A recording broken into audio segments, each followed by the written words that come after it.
I am already working on LMS 2025 and I'm already working on the end of year tag. And one question of my end of year tag is describe your makeup year in 3 words, and 100% is going to be blush. Someone commented not too long ago under a video saying that they feel like blushes are stalking them right now. And I absolutely agree. Honestly, when you go home on an empty street in the night, you only have the little street lamps there, and you just have the feeling someone's following you, someone's around the next corner. It's going to be cream blush, it's going to be powder blush, it's going to be any blush, because 2025 is so fucking blush heavy. And usually it's like a seasonal thing. It is completely normal, in my opinion, that in springtime we have a lot of blushes because we want to look fresh, blah, blah, blah. In the summertime we have a lot of bronzers because we want to like super bronze.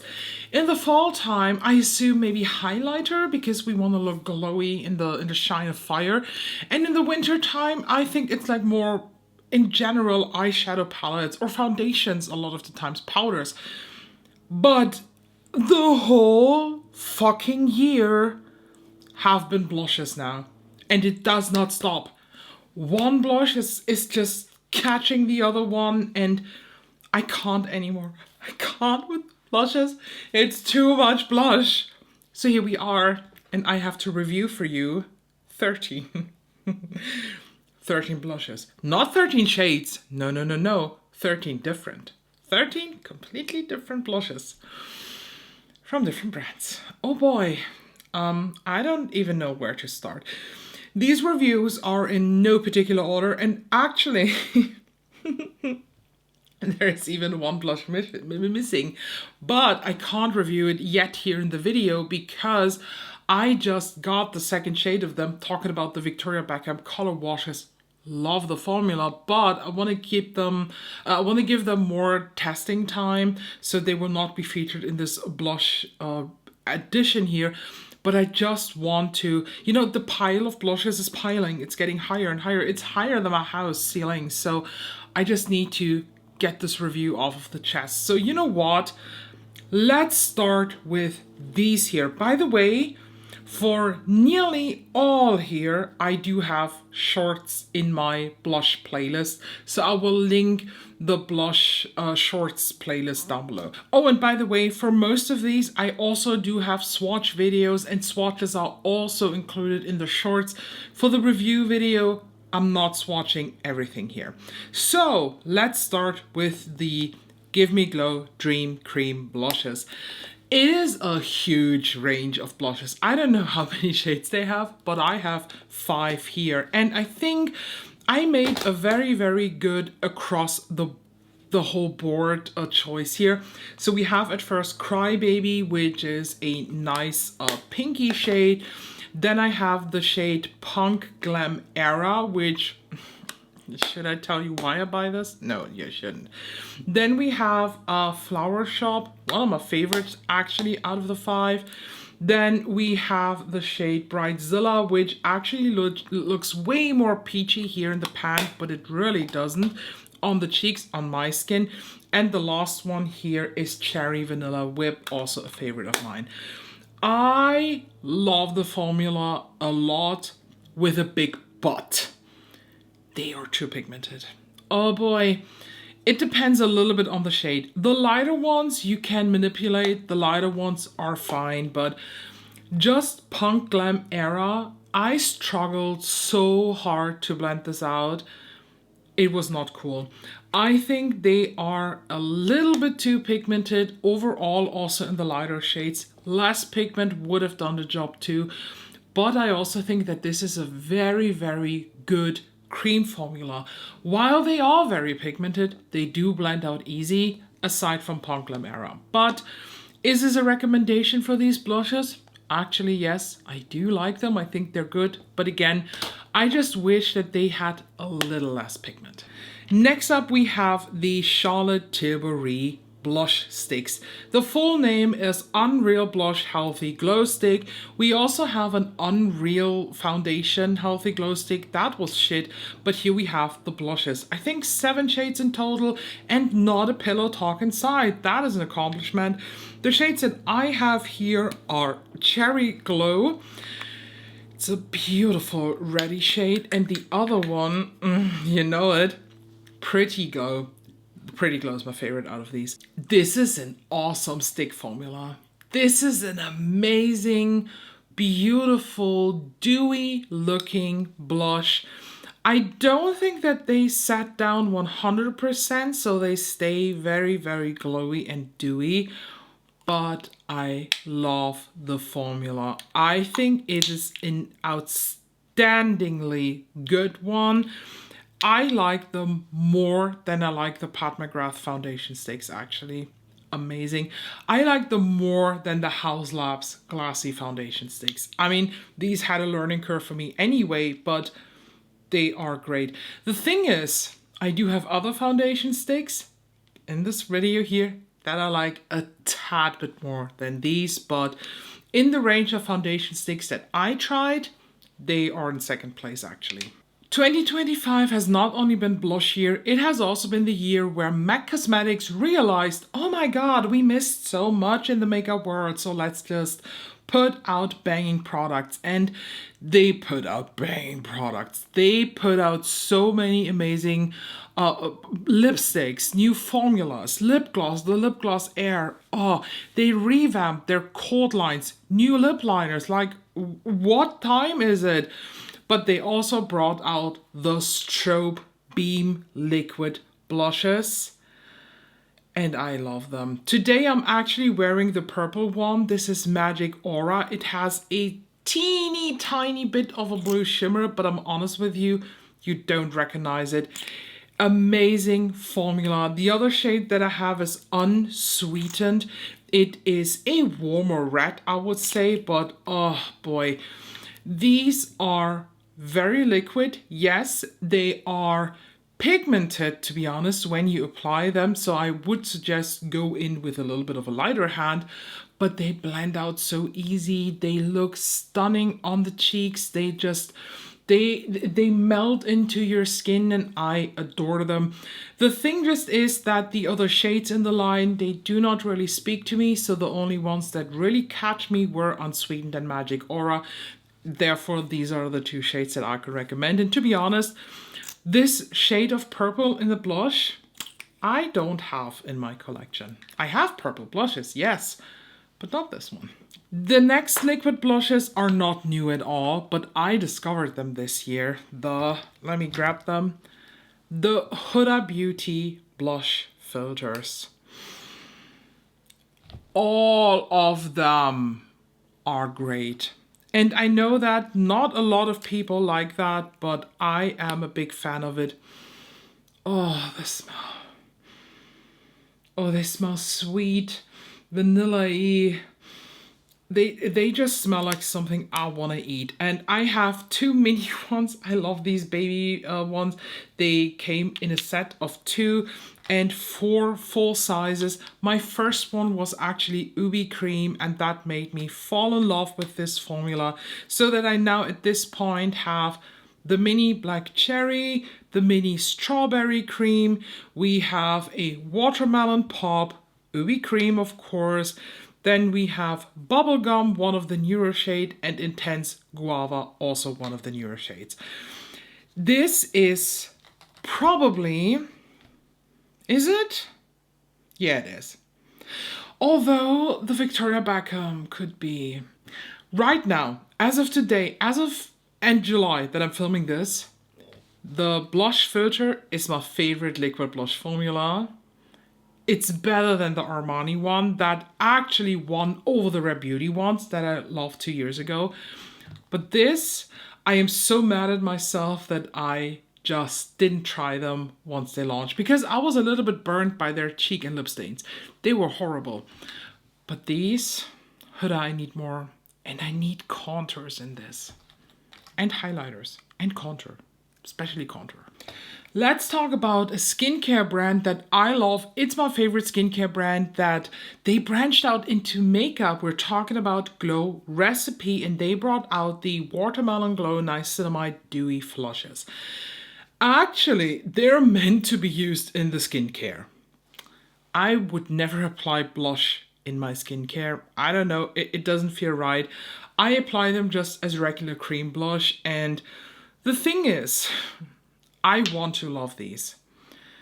And I do actually love these because I have Watermelon Flush and Berry Flush. These shades are stunning. They are the definition of this is the blush from within. The problem is Glow Recipe is and I hate to say this, it's a clean skincare brand. Their regular skincare, I don't mind that because I use them every single day, so I go through their stuff quite quickly. These here, I think I have now, when did they land in Germany? 4 months ago, maybe. Could be even less, I really don't know. And I'm too lazy to look it up on Sephora now. When you open them, they smell like the Dewy serum, the watermelon serum. But now, it starts to smell like Play-Doh. So honestly, I do assume that this one is so close to turning bad. And the berry one, that one too.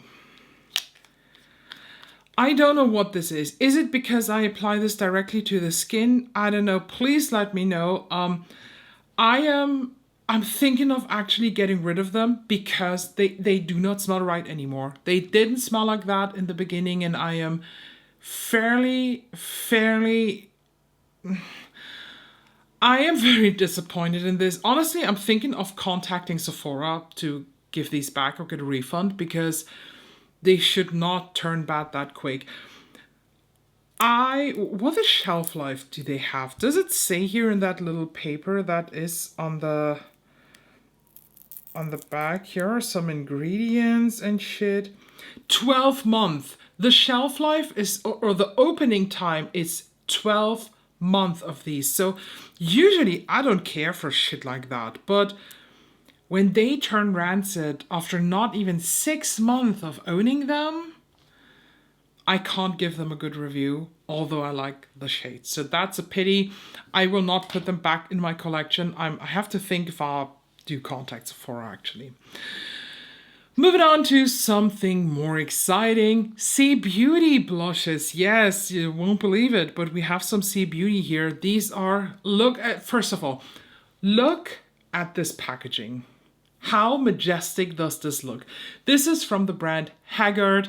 You probably have heard me talking about Haggard a lot of the times because of the Captive of the Night palette with this black and gold shade. That is the best shade on earth. But yeah, here we have blushes. Actually, the whole collection is the Emo Monster collection, and I'm loving this.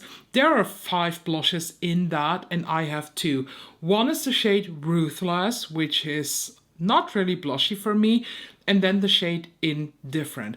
I tried Ruthless in that one video as a blush, and I decided to not keep on using it as a blush because it is too gray, which is insane because I love grayish blushes.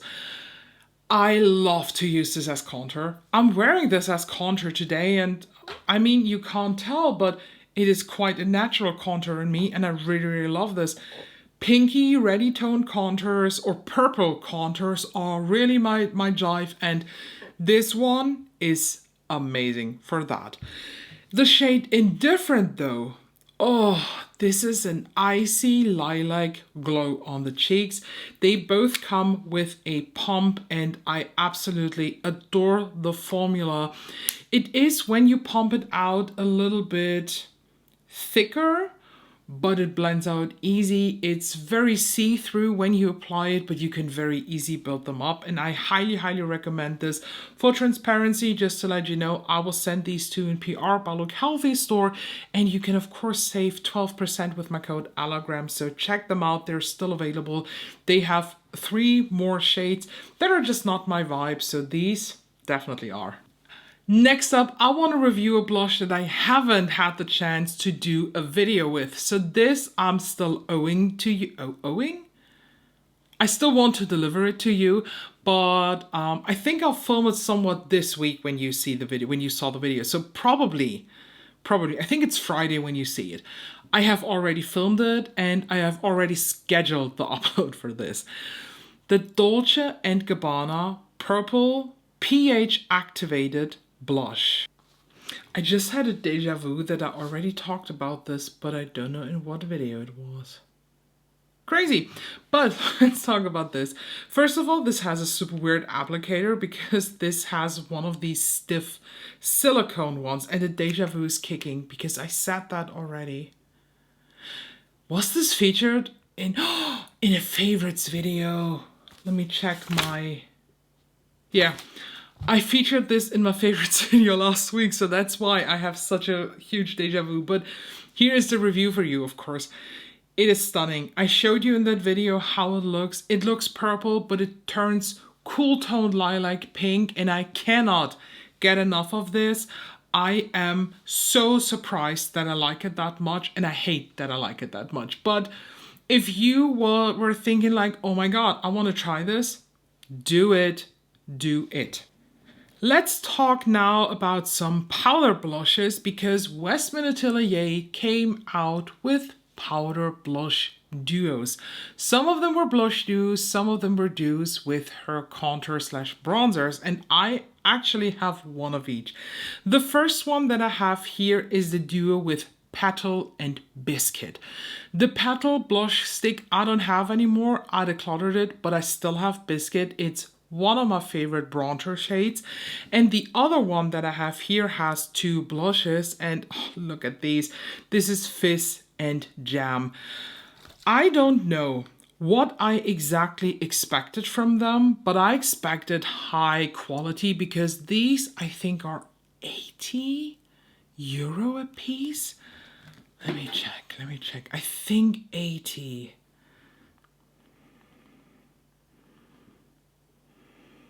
Yeah, they're 80 on Niche Beauty. It's crazy. And on Cult Beauty, I think they are in the same price range.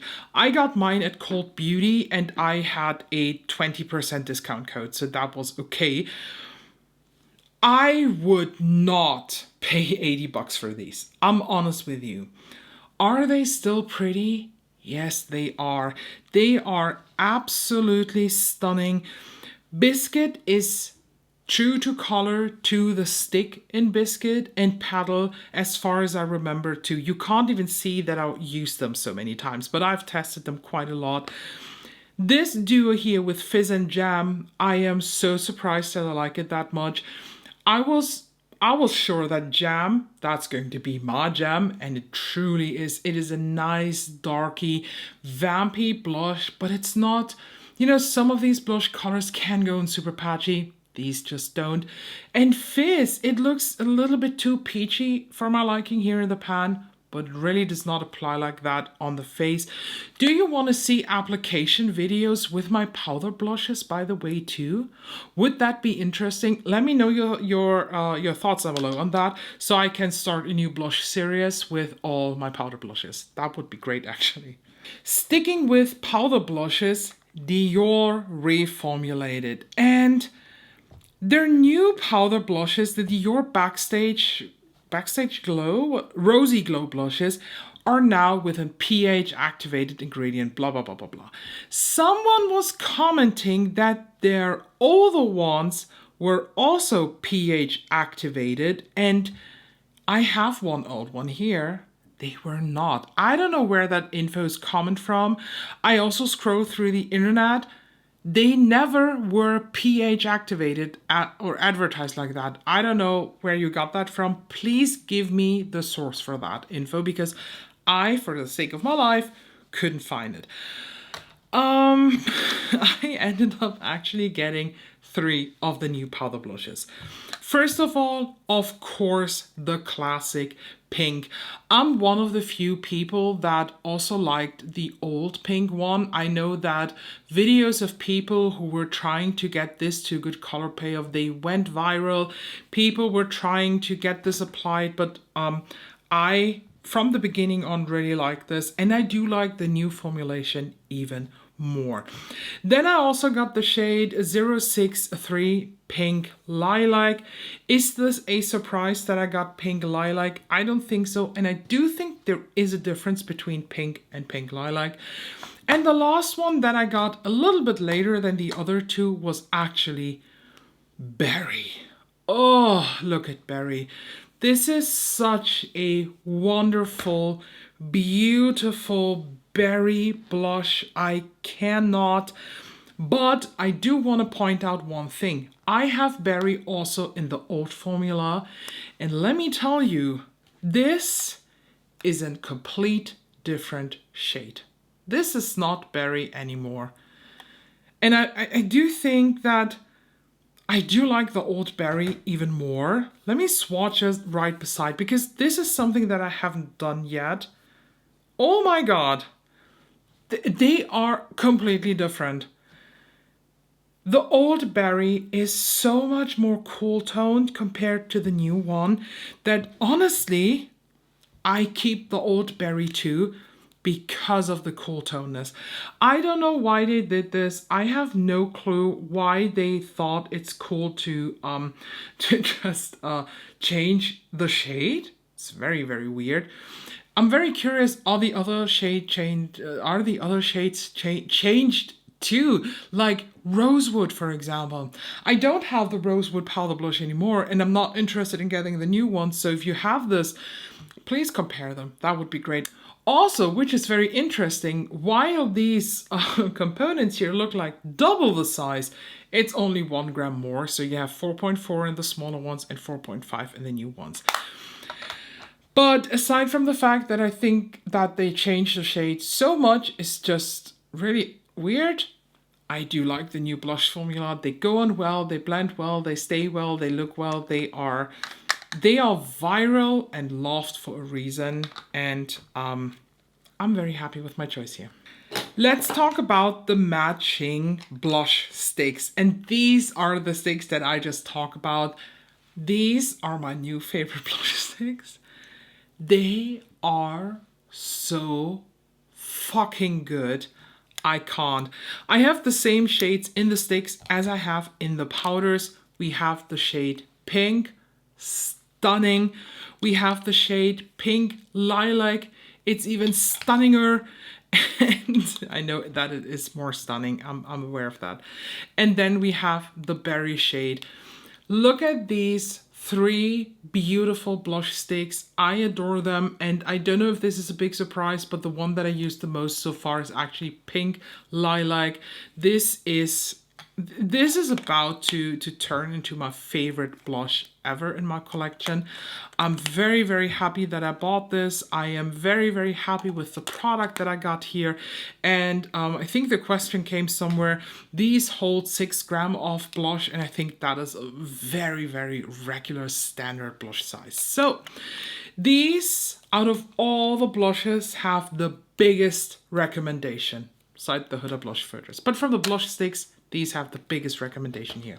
I have some cream blushes left here from Rare Beauty. These are the matte bouncy blushes, and I, when they launched, got 3 different shades. We have Hope, which is a very classic nudie blush color. We have the shade Grateful, a bright poppy red, and we have the shade Truth, a beautiful dark purple. I have to admit that I like all of these. This is for sure a Rare Beauty release that I absolutely enjoy. I love the formula. This is reminding me a lot of the Say toilet seat shaped blushes. They have a very, very similar formula. They do remind me also a little bit of the Colourpop Super Shocks because I feel like they are this bit of hybrid between a cream and a powder. I use them as cream blush and I absolutely adore them. They are matte. They're really, really matte. There is nothing shiny about them.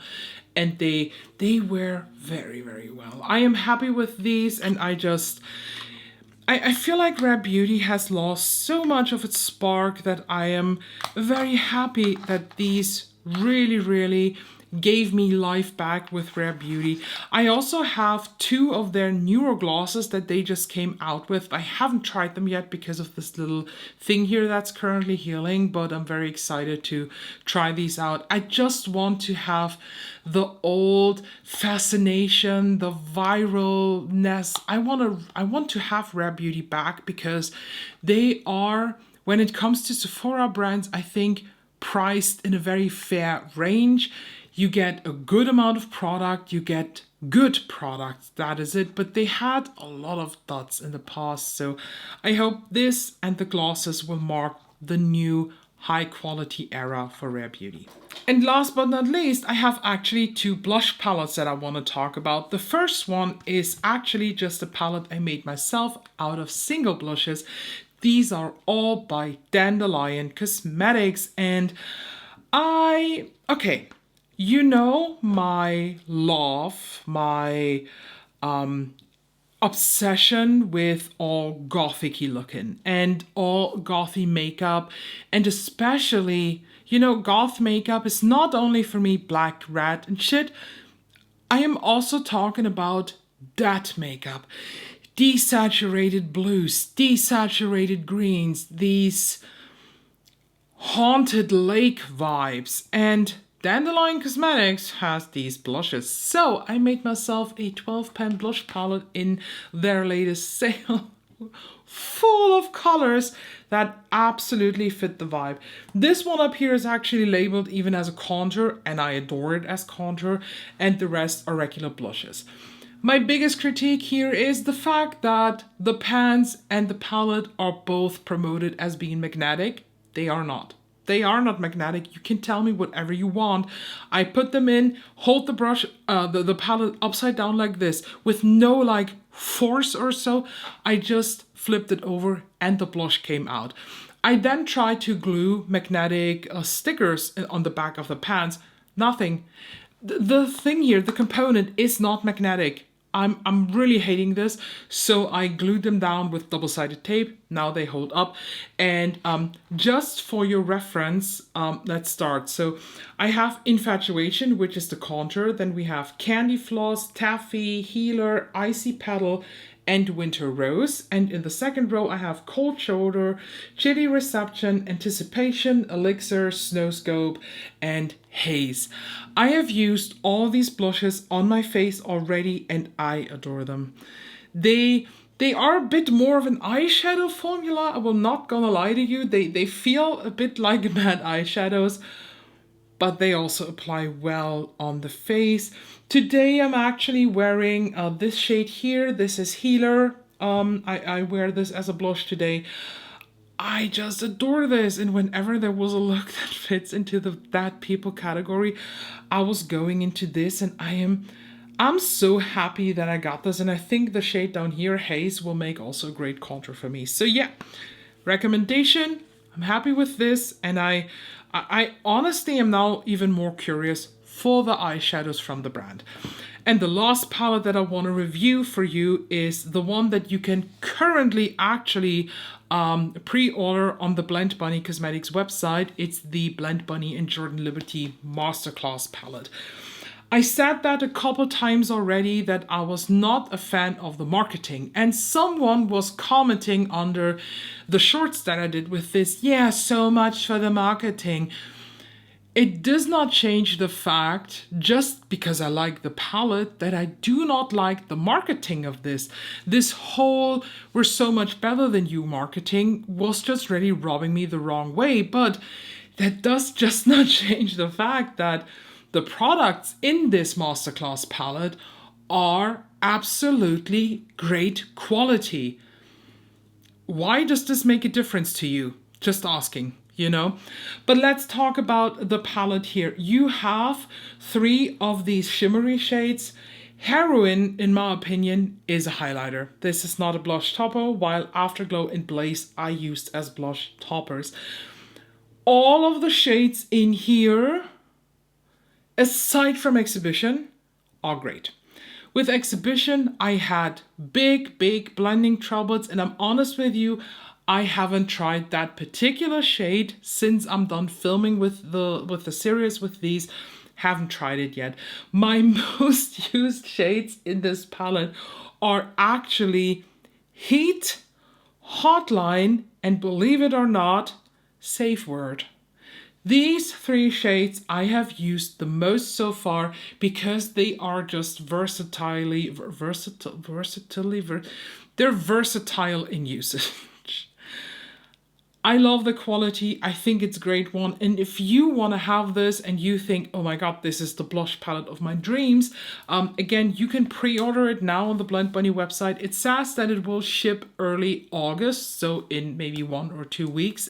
And if you haven't seen my Monday video, I have a code now with Blendbunny. It's ELLAKINKLEY and it saves you 10%. It's not affiliated, so I don't make money off of it right now, but you can save money. So try it out. It's a good one. It's a really good one. And someone was asking me, yeah, but you don't use a lot of the shades. I was like, I actually do use a lot of the shades. There are just 2 shades in here where I would say I can live without them, and that's Caldera and Blaze. But I also said in my final thoughts of this palette when I ended the series that these blush palettes are actually, for me, the challenge, because these just force me to push myself into these colors. Plus, there are times where I'm wearing a fire look. Like, all my looks are fire. Just kidding. I know some are dots, but you know, fire in terms of color. It's red, it's orange, it's glowy, it's you know, it's bonfire inspired maybe. And then I don't have a blush for that because my blush collection here consists mainly out of pinks, purples, cool tones, maybe some like warmer pinky inspired ones, and berry colors. But I don't have oranges, I don't have real peach blushes, and having a palette like this comes in very handy, just as the Made by Mitchell Curve Case XL comes in handy. This is my most used face palette, I'm honest with you. So I am very happy with this. I couldn't be happier, to be honest. Again, I could live without Caldera and Blaze, but I see why they're in there. And that's it. And now, dear makeup industry, we need a law. No more blushes for 2025 because I can't anymore. I cannot digest any more blushes into my life. I cannot try more blushes. I'm ready for highlighters now. Oh God. Let me know your thoughts down below. Have you tried any of these? Do you have thoughts on these? Do you want to try any of them? If so, as always, links and stuff and codes, if I have some, are all down below. For the most products here, I don't have codes, but I found some links, and these are affiliate links then, aside from Blendbunny, then just if you use them, I get a little bit of money. You know how the affiliate stuff works. But I'm curious for your thoughts. What is your favorite blush release of 2025? Let me know that. And until that, thank you so much for joining, and make sure you subscribe so you don't miss out any of the other upcoming videos. And I'll see you very soon.